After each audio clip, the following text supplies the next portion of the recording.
Տիկին Հակոբյան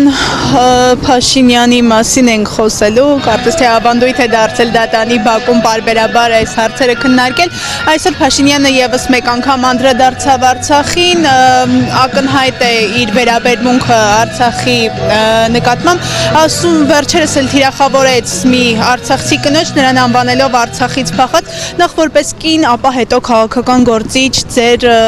արձագանքը այդ դեպքի հետ։ Գիտեք, նախ որպես կին Արմինեին Մոսյան, կարելի ասել իմ աչքի առաջ դպրոցը ավարտած, պատանեկությունը անցած, այնուհետև արդեն ընտանիքի որպես մայր, դա այն յուրահատուկ ընտանիքներից է, Արմինեի ընտանիքը, որոնց ամբողջ Արցախը ճանաչում է։ Բոլորը գիտեն, եւ Արմինեի ընտանիքը իր մոր այդքան 30 տարիների այդ գլուխը բարձր պահած իր հերոսի զավակներին մեծացնելը, դա տեղի է ունեցել բոլորիս աչքի առաջ, ու մենք իրականում Արմինեն են հավաքական կերպարն է, ոչ միայն արցախցու, ես այս պարագայում չեմ ուզում առանձնացնել, այլ ընդհանրապես արժանապատիվ հայի կնոջ կերպարն է, եւ ի դժբախտություն այդ անձի, ով փորձեց այդ որակումները տալ իհարկե Արմինեին, ինքը հաշվարկները լավ չէր արել, այս մի անգամ իր թիմը բաց էր թողել, ուղղակի են նախապես ճշտելու, ում պիտի մոտենան իրեն շոուն, ոնց պիտի կազմակերպեն, եւ այս պարագայում ինքը պարտվեց ամբողջովին, պարտվեց որպես տղամարդ, որպես երկրի ղեկավար, ու կարելի է շարքը իհարկե ավելի երկար թվարկել, որպես կին ես հպարտ եմ, որ կան Արմինեի ու տեսնում են, հայազգը տեսնում է Արմինեի նման կանանց, որովհետև իրականում Արմինեի տեսակն է, որ 90-ականներին, այդ տեսակի շնորհիվ է, որ 90-ականներին մեր հայրերը, եղբայրները իրականում հաղթանակ են գրանցել, որովհետև իրենք գիտեին իրենց ամուր ու պինդ թիկունքը։ Արմինեի մայրը իդեպ երրորդ զավակը դեռ չծնված իր ամուսինը զոհվել է, եւ ի պատիվ ամուսնու նաեւ անվանակոչել է այնուհետև իր որդուն հենց ամուսնու անունով, այսինքն սա բացառիկ այն տեսակն է, որը իր մեջ ամփոփում է թե արցախյան այդ ժամանակահատվածի ողբերգությունը, դրա հետ միաժամանակ այդ հպարտությունը, այդ ողբերգության մեջ այդ հպարտությունը, այնպես որ այստեղ նույնիսկ, չգիտեմ, քննարկելու, այստեղ բացարձակ են իրավիճակներ, երբ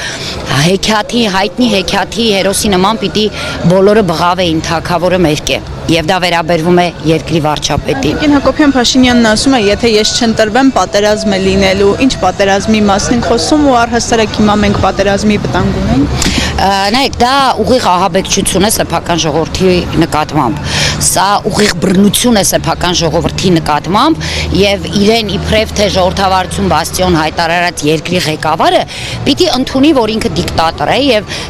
ներկայումս դիկտատուրա է Հայաստանի Հանրապետություն, որտեղ մարդը ուղղակի այլակարգություն չի կարող ունենալ։ Տեսեք, դա կարող է խոսել մարդ, ով ընդհանրապես քաղաքականության հետ որևէ առնչություն չունի եւ չի հասկանում ինչ նշանակում քաղաքականություն, որտեղ քաղաքականության մեջ միշտ կա երրորդ ճանապարհ, եւ այդ ճանապարհը դա դիվանագիտությունն է, միգուցե իրենց համար խորտ բառեր եմ ես ասում, քաղաքականությունն է, բանակցությունն է, այս մարդիկ ուղղակի չգիտեն դա ինչ է, եւ ըստ էության ես դեռևս ոչ թե հուսացած եմ, այլ կոչ եմ անում իրավապահ մարմիններին, եթե իրականում կա իրավապահ համակարգ Հայաստանի Հանրապետություն, հատկապես այսօրվա այդ անձի հայտարարությունների ժամանակ, մամուլի ասուլիսի ժամանակ հնչեցրած հայտարարությունների համար արագ ընդունել հաղորդում հանցագործությունների մասին, որտեղ ըստ էության այդ անձը արդեն մի քանի օր շարունակ, իսկ այսօր ավելի վստահաբար հայտարարություններ է անում իր կատարած հանցագործությունների համար, եւ հետեւաբար եթե կա Հայաստանի Հանրապետությունում ընդհանրապես իրավական համակարգի դեռևս մնացած փշրանքներ, անմիջապես պիտի իրավական գործընթաց սկսեն, թե այդ անձի, թե իր հայտարարությունների վերաբերյալ։ Տիկին Հակոբյան, Նիկոլ Փաշինյանի արցախցուն փախածներ կոչելը ըստ ձեզ էմոցիոնալ պոռթկումի արդյունք էր, թե որևէ ենթատեքստ եք տեսնում։ Չէ, որևէ էմոցիոնալ պոռթկում չկա, որովհետև այդ անձը շատ հազվադեպ է էմոցիոնալ պոռթկումներ ունենում։ Իհարկե, արցախցիների մասով երբեմն իր այդ ատելությունը նաև արտահայտվում են հենց էմոցիաներով եւ ինքը հավասարակշռությունը կորցնում է, բայց փախած բառը դա իրենց տեխնոլոգիաներից մեկն է, որը իրենք պիտի կիրառեն, որով իրենք պիտի համոզեն Հայաստանի մեր հայրենակիցներին, որ ըստ էության մենք փախել ենք։ Տեսեք, ինքը այսօր իր հայտարարության մեջ ասում է, եւ դա իրականում անհասկանալի է, ինչպես կարող է երկրի ղեկավարը նման բան ասել, ասում է այնքան զենք կար, մենք չգիտեմ ինչ հանձնաժողովի ժամանակ, չգիտեմ մեր հետախուզությունը հայտնել է նախ սկսենք նրանից, որ այս երկրում արդեն իշխանությունների մեջ չկա մեկ անձ, ով օբյեկտիվ է, այս երկրում ուզում է դա հետախուզություն լինի, ուզում է իրավական համակարգ լինի, ինչ ուզում է լինի, ենթարկվում է մեկ անձի եւ կատարում է մեկ անձի պահանջները։ Հետևաբար իր արած այդ ենթադրությունները, նույնիսկ եթե նման հանձնաժողովներում ամրագրվել է, դրանք չեն կարող հիմք լինել։ Երկրորդը հասարակ տրամաբանություն է, հա, պարտադիր չի դրա համար երկրի ղեկավար լինել։ 120,000 օկուպացված Արցախում ապրող բնակչություն, որտեղ մեծ մասը դա կանայք, երեխաներ եւ ծերեր էին, նույն ենթադրենք մի 20,000 կռվելու հնարավորություն ունեցող անձ այդ բնակչության մեջ, ասենք ինքը ինչպես է պատկերացնում, ամեն մեկը մի 10 զենք կարող էր մի ձեռքով բռնել, թե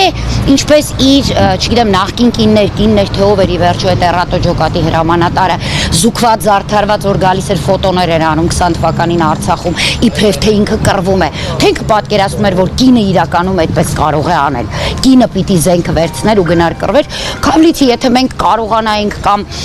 մենք ունակ լինեինք դրանք, բնականաբար դա էլ էինք անելու, այսինքն ինչ է նշանակում անթիվանհամար զենքը ենթադրենք 20,000 տղամարդը կարողանար կիրառել, այդ բոլոր տղամարդիկ ճակատում են եղել, այդ բոլոր տղամարդիկ պատերազմել են եւ մեր փախնելուց միայն խոսի այն մարդը, ով այո նման իրավիճակում միանշանակ փախնելու է եւ այս իշխանությունները Աստված մի արած է հայտնվեն նման իրավիճակում հասկանալի է կին երեխա իրենց համար այդպիսի սրբություններ չկան, որ իրենց թիկունքում են, իրենք փախնելու են։ Շնորհակալ։ Ես եմ շնորհակալ։